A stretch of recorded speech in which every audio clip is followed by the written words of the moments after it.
Hello everyone, and welcome to episode 24. With this one, I didn't really set out to do anything specific. Today is more of a maintenance day for the factory. Basically, we will go around, trying to find problems, and fix them as we go along.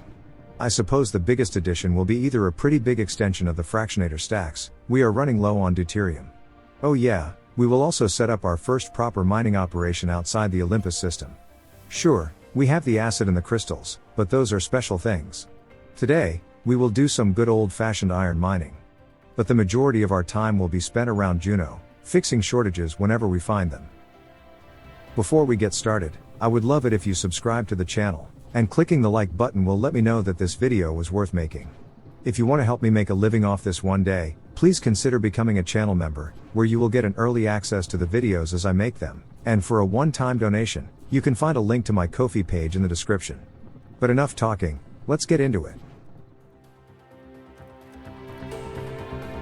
We ended the last episode right here, on Mizar 1. We can't do much here right now. We already know that the place is going to be okay for the foreseeable future, so we can go back home.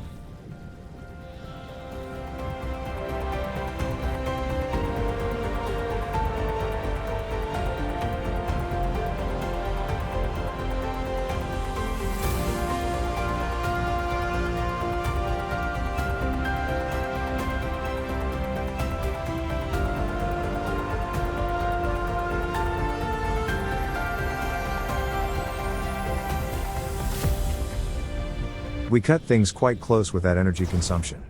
We need to be mindful that warping around eats up a lot of juice, and we can easily run out if we are not careful.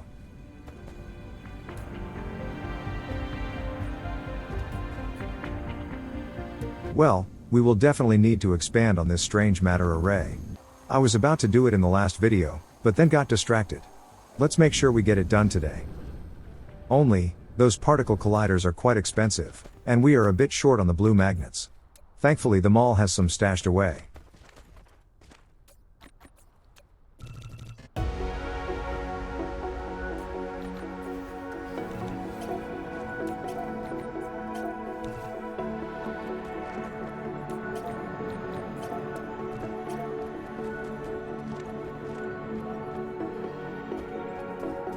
Well, good thing I caught these boxes. I forgot to set them the limits. We will use them eventually, but since they are now full, we won't be able to dump our excess in there, so it can be a small annoyance for a while.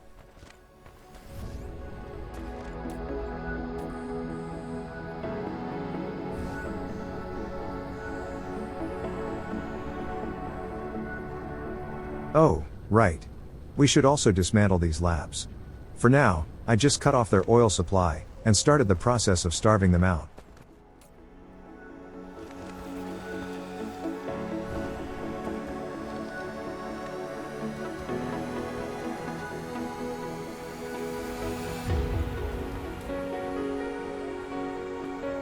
At this point, the starter base is pretty much fully dedicated to making the logistics towers. Once I muster the will to move them over, that place will be pretty much fully obsolete. I'm still not 100% sure how to approach the demolition though. We have an awful lot of stuff on the belts, and I would rather not waste them. I mean, we are not really doing a huge crime if we just deleted those belts en masse, and then just snapped all the leftover resources out of existence. In the overall scheme of things, it would be a tiny blip. Still, I would rather not.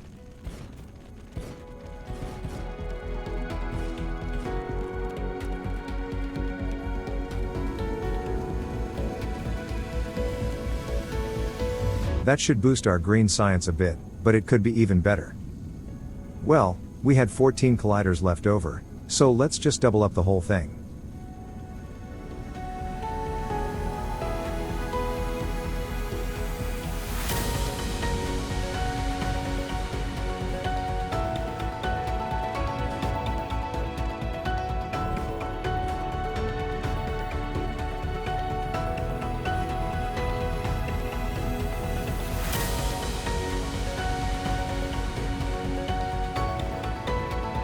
We only need 2 more. I didn't want to leave this half finished, so I quickly picked up the components to make them.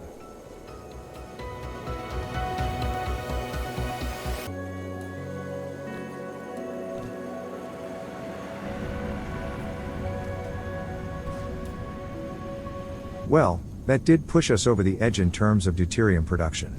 After we are satisfied with the state of things here, we will definitely need to increase the number of fractionators we have.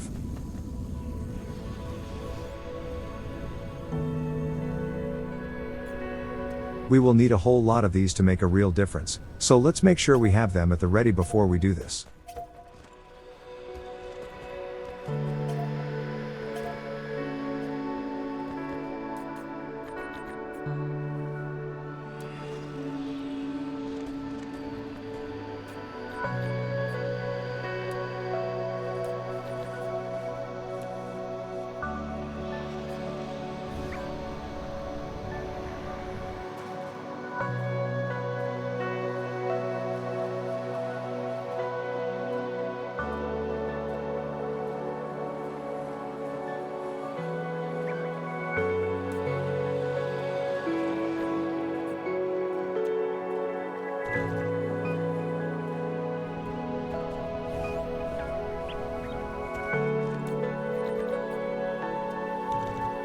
Almost 90.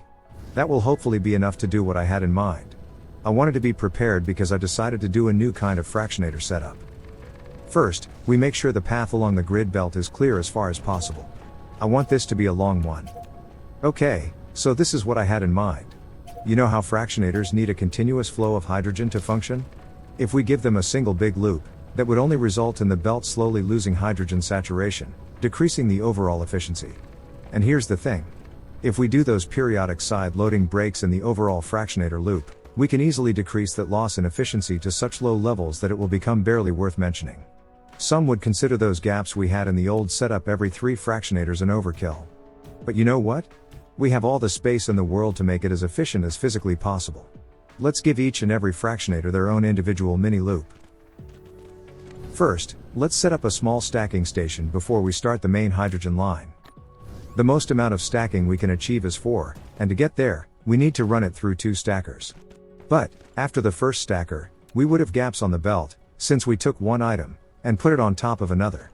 Stackers need a fully saturated belt to do their magic. So, we can get around those gaps by using Mark II belts immediately after the first stacker. That will result in a fully saturated line of double stacked hydrogen. That goes into the second stacker, giving us stacks of 4.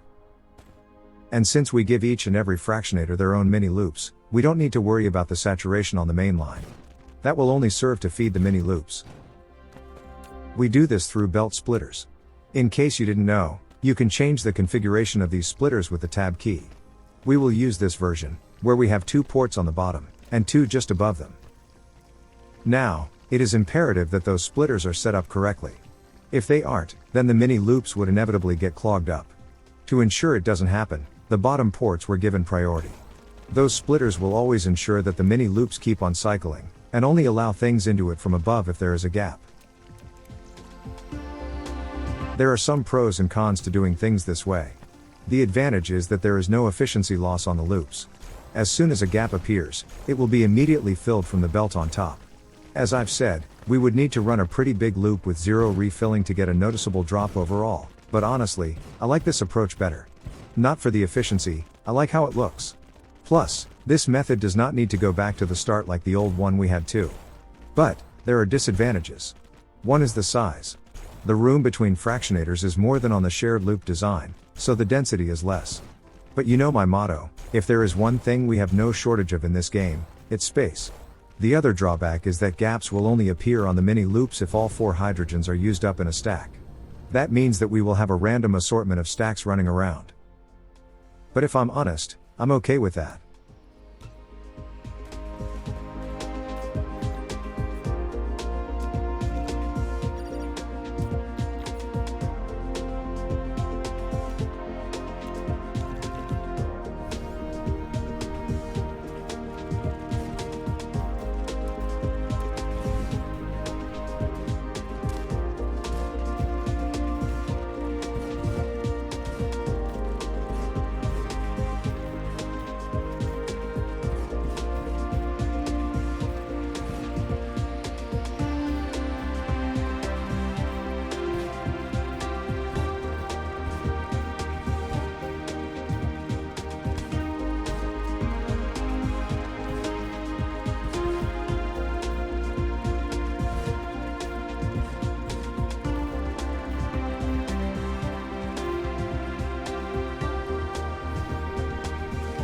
And there.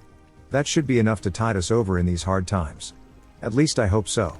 If it's not enough, we might need to build even more of these lines. Well, not much we can do now. Every mini loops has a steady supply of hydrogen stacked up to 4, and the fresh deuterium is already flooding back into the tower. We only need to let it run for a while, and see if we can discover any design flaws over time.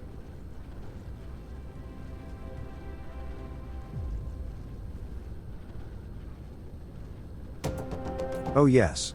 The titanium crystals. This setup is no longer needed, so we will turn off the taps on the incoming resources, and let it run dry before we demolish it.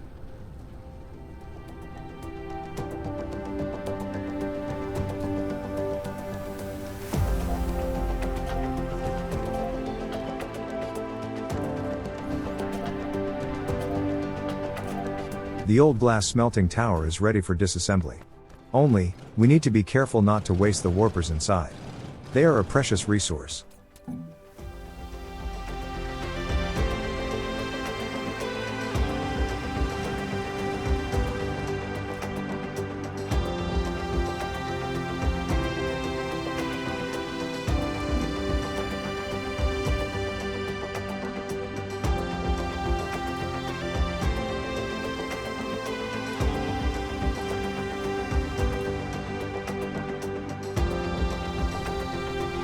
This circuit board array is ready for getting the Mark III upgrade.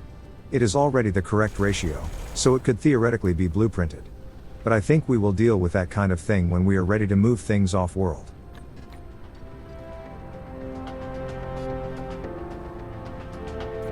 Oh right. We need that extra iron coming in. We are having a real hard time keeping up with the magnet smelting, and we need those to make the coils, which are a fundamental component in a lot of other items. Only, the Olympus system is already mining almost all of it. We only have a little bit left on Minerva, and I didn't feel like messing with the dark fog right now. Let's see what we can do in Lambda Leonis instead. The outermost planet there of over 9 million we can tap into. I think we have a winner. But before we go, I don't think the windmills will cut it anymore as a power source, even on planets with high winds. So we will need to use fusion power instead. First, we need to make sure the fuel cells can actually make it there, so I gave the tower making those a warper resource slot. Only, we are making so few of them, none makes it there while we have so many other places that also need them. And let's not forget about the reactors. We will also need those to actually turn the fuel cells into electricity. So I went to the mall to gather the materials we need to make them.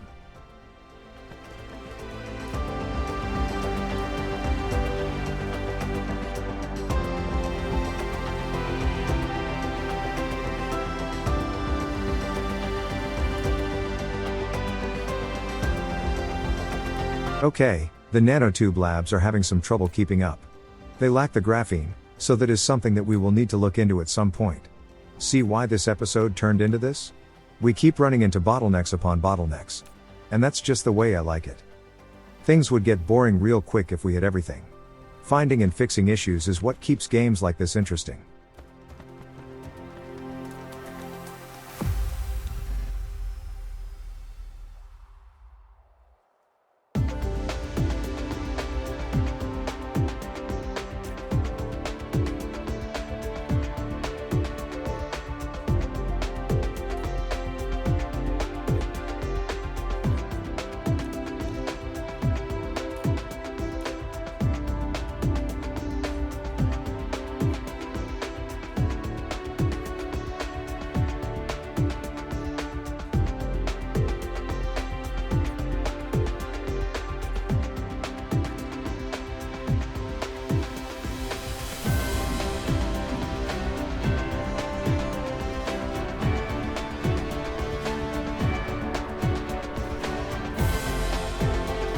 Well, it seems our new fractionators are still not enough to keep up with the new demand. Honestly, that's a pretty good problem to have. We have 2 lines of deuterium flooding back into the tower at this point, and it's still not enough. We will revisit that issue a bit later, but for now, the iron is a more pressing matter. Well, we have pretty much everything, except the fuel rods. For now, let's just drop a bunch of warpers into the tower, and that should keep things going until we sort things out.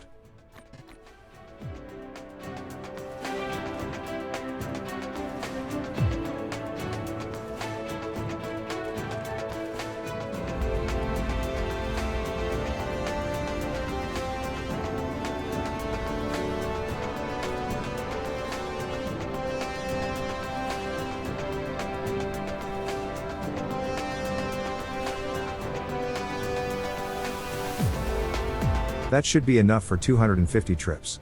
More than enough to keep the new outpost operational for a good long while.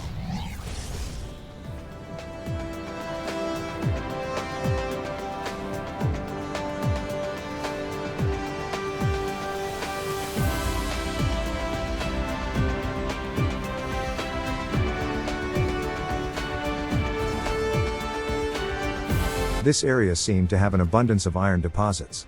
Let's start here. First, the tower. We give it the resource assignments, meaning the iron, some warpers, and the fuel rods. Since we will have an abundance of power, I decided to put in the warpers too, so the vessels we leave here can help out delivering the iron back to Vulcan. Only, for that we need enough warpers to warrant delivering them out here. I have a feeling it would take an insufferable amount of time with our current setup, so we will definitely need to sort that out today as well.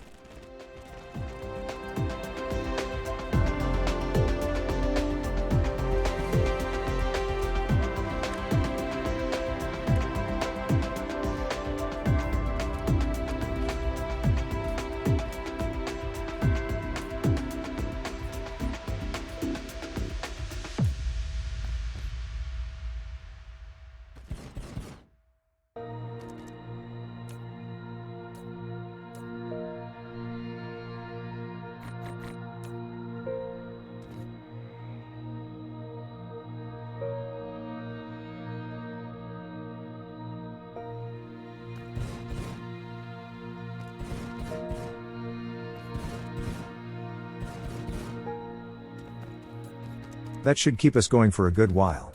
Now, we can start the actual mining. Thankfully, these deposits look like they are relatively compact, so covering them with a single miner shouldn't be a problem.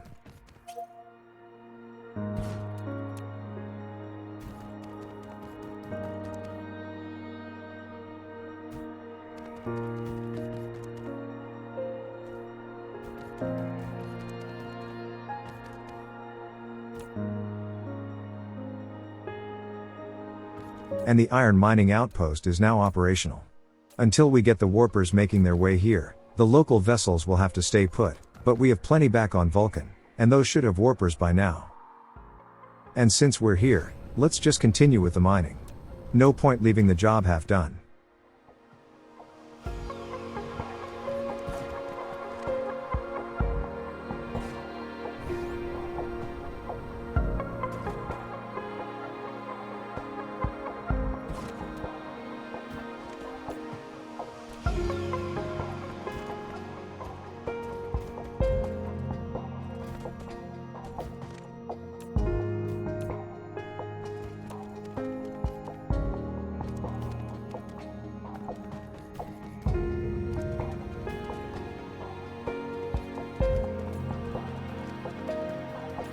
Great. We have vessels from Vulcan picking up the iron. It will take a good while for this iron to propagate through the logistics network. First, it needs to be smelted into magnets, then turned into magnetic coils, then into motors, then turbines, etc. But it has to start somewhere.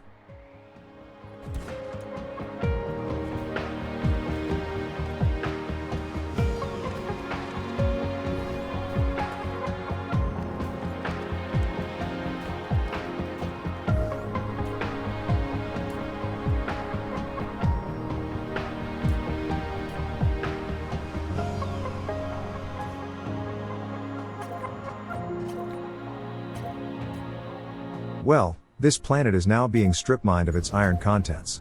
Our job here is done. At least for now. I'm sure we will return for the other stuff at some point.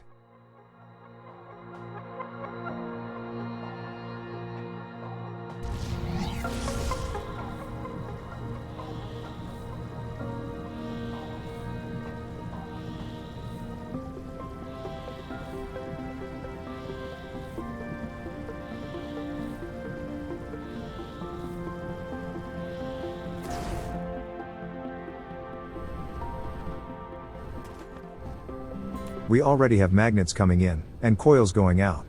Things are starting to improve. But, just for good measure, I've decided to double up on the coil production. It might be overkill right now, but who cares, it won't hurt to have some extra.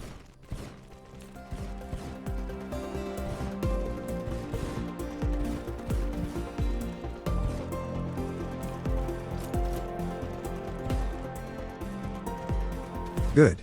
The vessels are already off to Vulcan to pick up the magnets and the copper. Let's see what else we can do.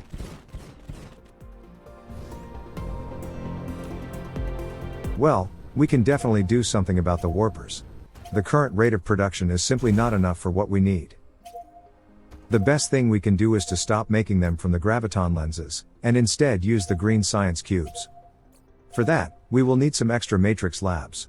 The last time we were doing science, we ran out, and to expand the green cube production, we need more.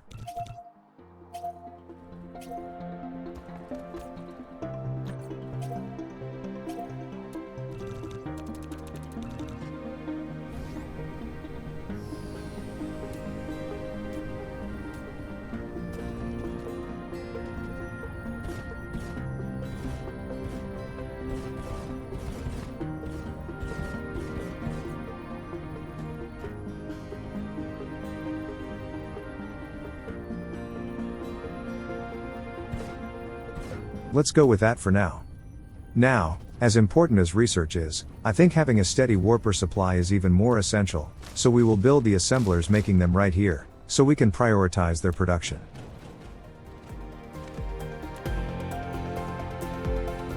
It is the most simple thing in the world. We just feed a couple assemblers with a single line of green cubes, and that's it. Using this method of making them is a lot more resource efficient than using the graviton lenses. With those, we get one warper for one lens. But, to make the green cubes, we only need to add a single quantum chip, and that results in 2 cubes. And 1 cube will give us a whopping 8 warpers. For a single extra quantum chip, we get 16 times as many warpers. I call that an absolute bargain.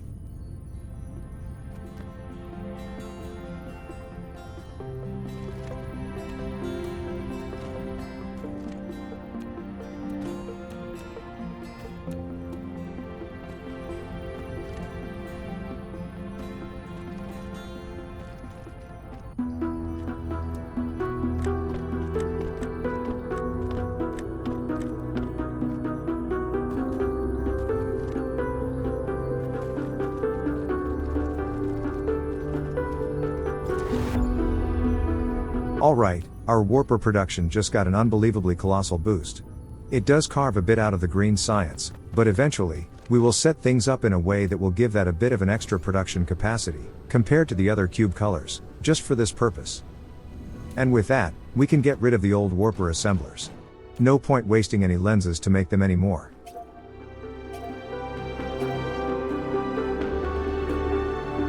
Okay, I was happy to see that the deuterium production managed to catch up in the strange matter colliders. I did set the delivery threshold to 90% earlier, which gave that tower a priority on the network, so some of the other deuterium consumers might be a bit starved right now. But it seems the magnetic coils are still struggling to keep up with the demand. For some reason the flow of magnets stopped. I wonder what the holdup is. I was a bit suspicious of the warpers. It takes a very long time to fully saturate the network, so I decided to build even more assemblers. Yes, it will chew through the green cubes even more, but only until the network reaches full saturation. After that, we will only use as many cubes as we need to keep the storages fully stocked, and no more.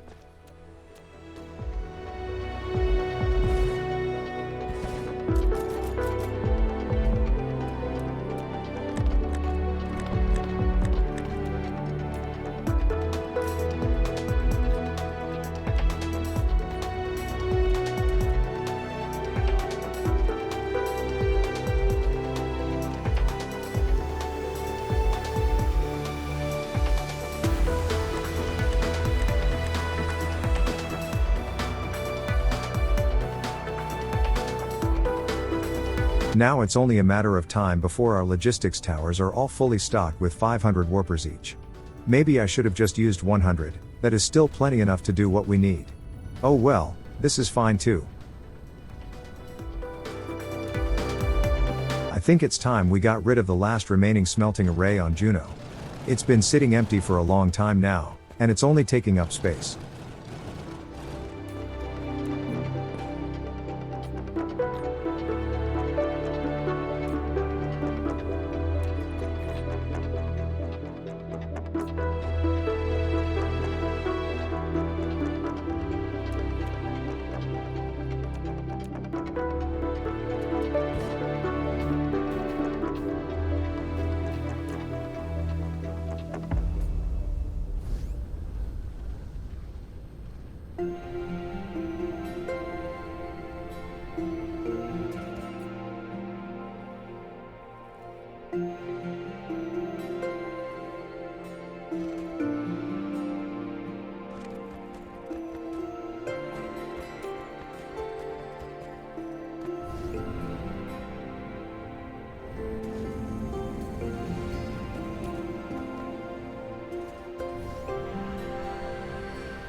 Well, our graviton lens production seemed to be in good shape overall. We have a stockpile building up in the green science labs, so we will see the towers back up eventually. But I was not happy with the speed of the magnet smelting. It might be time to build another one, because only one coil array was active, and even that was struggling.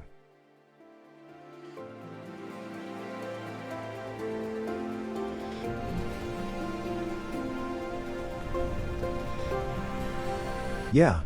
We have just about enough iron coming in to keep things going, but we simply don't make enough to satisfy the assemblers on Juno. Time for another array.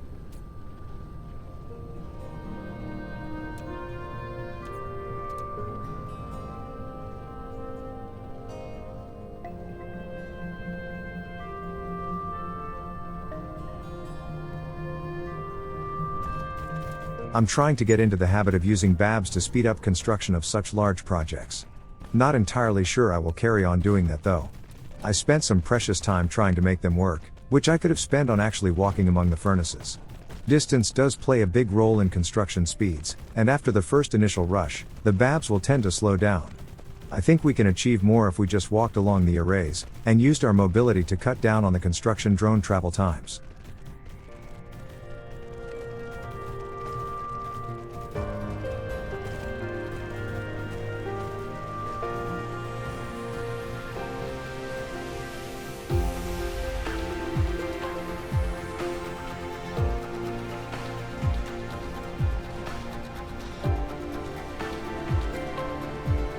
Wait a second.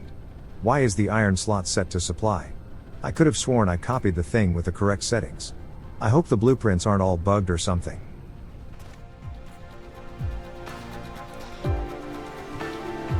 Just to be safe, I recopied it, making sure everything was configured correctly. The next time we build one of these, we might want to keep an eye on the tower to make sure.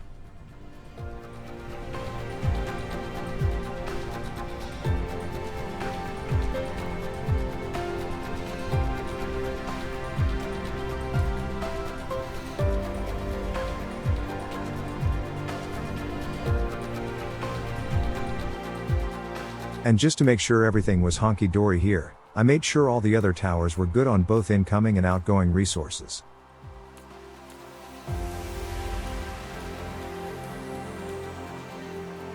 And apart from the magnets, things were looking more or less fine. Now we just wait. In the meantime, I wanted to pay a visit to our iron outpost.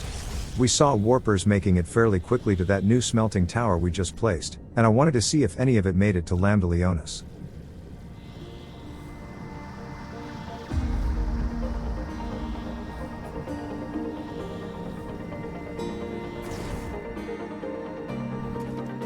Nope, the place is still without warpers.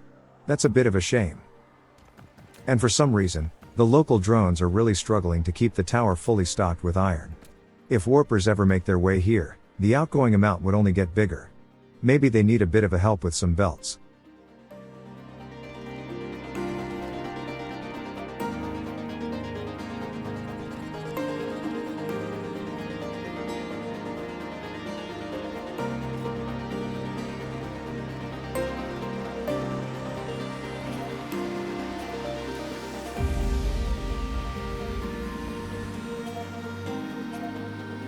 I think we are done here. It's only a matter of time before the warpers arrive, not much we can do other than wait.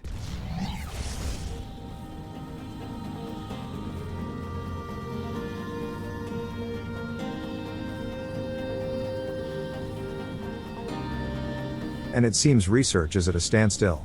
I have a pretty good idea what's causing it. Remember? We cut off the supply for the different titanium crystal factories around the place, and they must have ground to a halt by now. And we need those not only for the yellow, but for the green science too, since that one requires quantum chips, and we need titanium crystals in the production chain to make those.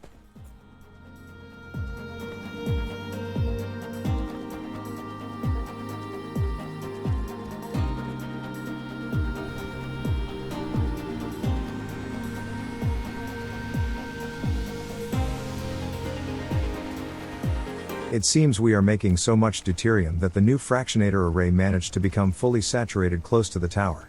That's a pretty good problem to have. And don't worry. As soon as the clogged fractionators manage to empty out their deuterium, their mini loops will start flowing again. As long as the belt splitters are configured correctly, this setup is impossible to clog.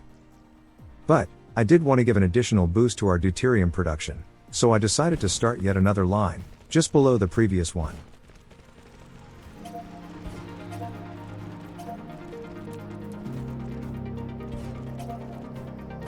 We are still missing some stackers, and a couple Mark II belts. Good thing the mall is right next door, so we can just go there to stock up.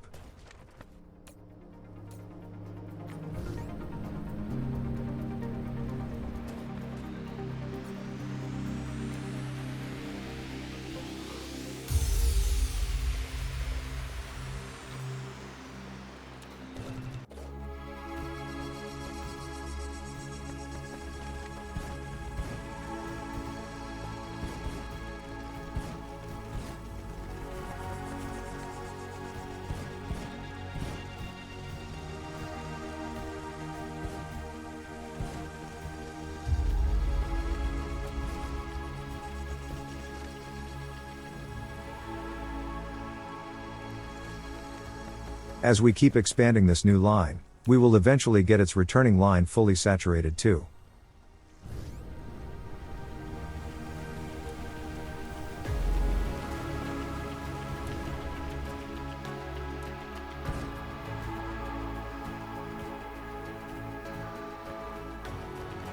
Now, about that research. Let's make sure that our suspicions were correct. We are lacking quantum chips. That was expected. And that was because of the lack of planar filters, which stopped because of the Casimir crystals, and those got halted because of the titanium crystals. Just as the prophecies foretold. Good thing making those titanium crystals will be super easy, now that we have a ready supply of organic ones from the interstellar mining outpost.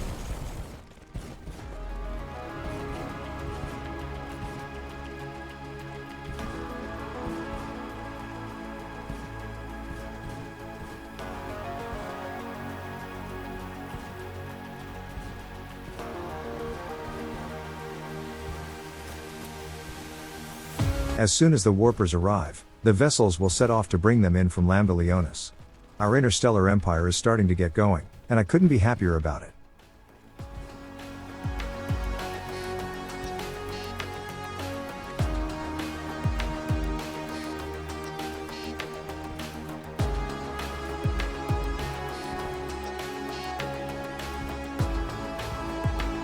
Just look at that.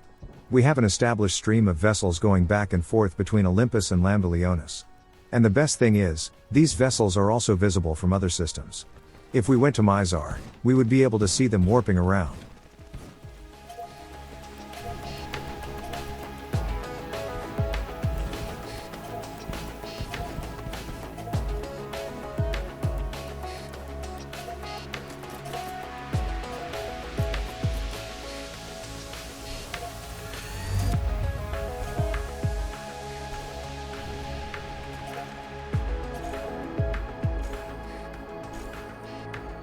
And that takes care of our titanium crystal problems. Might take a little bit for the different productions to catch up, but we are good on that front for the foreseeable future.